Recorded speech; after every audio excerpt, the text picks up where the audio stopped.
Hello and welcome back to my page.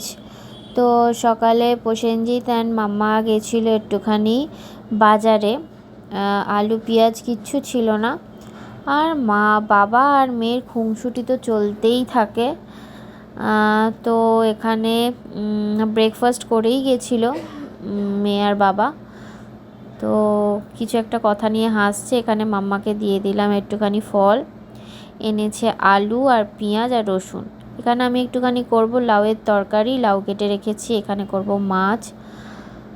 তো এই বড়িগুলো দিয়েছিল অ্যাকচুয়ালি আমার ছোটো মাসি।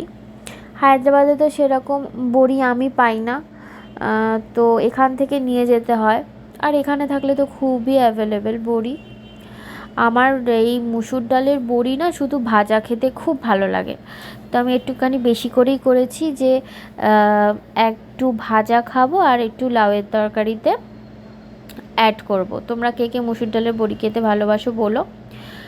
বিউলির ডালের বড়িতে আমার মনে হয় যে আমার একটু অম্বল অম্বল ফিল হয়, তো সেই কারণে আমি বিউলির ডালের বড়িটা একটু অ্যাভয়েডই করি। তো বড়ি টড়ি ভাজা হয়ে গেছে। এটা একদম নর্মাল রেসিপি, এটা কোনো রেসিপি আমি শেয়ার করছি না, যা রান্না করছি তোমাদেরকে জাস্ট দেখাচ্ছি। লাউটা আমি এভাবে চটজলদি করে থাকি, এরমভাবে আমার দিদাও করতো আর কি। 5 ফোড়ন, শুকনো লঙ্কা ফোড়ন টোড়ন দিয়ে একটু নুন মিষ্টি দিয়ে ব্যাস, আর কিছু না। উপরে তারপরে হওয়ার পর একটুখানি বড়ি দিয়ে দিত। খেতে কিন্তু বেশ ভালোই হতো নিরামিষ দিনে। মানে মঙ্গল শনিবার তো আমার নিরামিষ থাকে, তো নিরামিষ দিনে নয় পোস্ত, নয় বিউলির ডাল, তার সাথে লাউয়ের তরকারি, বা এমনি নিরামিষ আলুর দম, রাত্রির একটুখানি লুচি, এইসব হতো। আর লাউ পেটের পক্ষে তো ভালোই, পেট ঠান্ডা করে। কিন্তু লাউয়ের তরকারিটা আমি রাত্রিরে খাই না, খাওয়ার হলে আমি দিনের বেলাতেই খাই। তো ঝটপট এখানে লাউটা রান্না করে নেবো, তারপরে মাছের ঝোলটাও করে নেবো। আজকে যদিও মঙ্গলবার শনিবার আমার না, মা বাজার গেছিলো, একটা কচি লাউ পেয়েছিল, সেই জন্য দিয়ে গেছিলো। তো এখানে দেখো আমি বলেছিলাম 100 গ্রাম আদা আনতে, আর প্রসেনজিৎ জানি না কতটা নিয়ে এসছে, প্রায় 1 প্যাকেট আদা। তো এখানে আমার লাউয়ের তরকারি দিয়ে রেডি।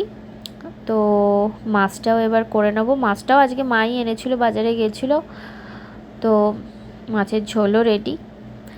আর খাবারে তো সামারে আমাদের দই থাকেই, অ্যান্ড মাছের ঝোল টুকটুক টুকটুক করে। এটা আমার থালা, ভাতটা একটু কম খাচ্ছি। তো এখন চলে এসেছি শ্রীরামপুরে, জগন্নাথ মন্দির আছে। পুরীর পরই শ্রীরামপুর জগন্নাথ মন্দিরের দ্বিতীয় স্থান আর কি। তো আমি আর মেয়ে চলে এসেছিলাম, অ্যান্ড সেদিনকে কিছু একটা ছিল, আমার ঠিক মনে নেই কী ছিল। বিশাল ভিড় হয়েছিল, পুজো হচ্ছিল সেই দিনেই আমি গেছি মাম্মাকে নিয়ে। তো পাপার তো অফিস ছিল, ওয়ার্ক ফ্রম হোম, আর ওয়ার্ক ফ্রম হোম হলে ওদের চাপটা বেশি হয়। তো এটা হচ্ছে শ্রী জগন্নাথ দেব, অ্যান্ড এটা আমি একটা স্টিল ফটো তুলেছিলাম।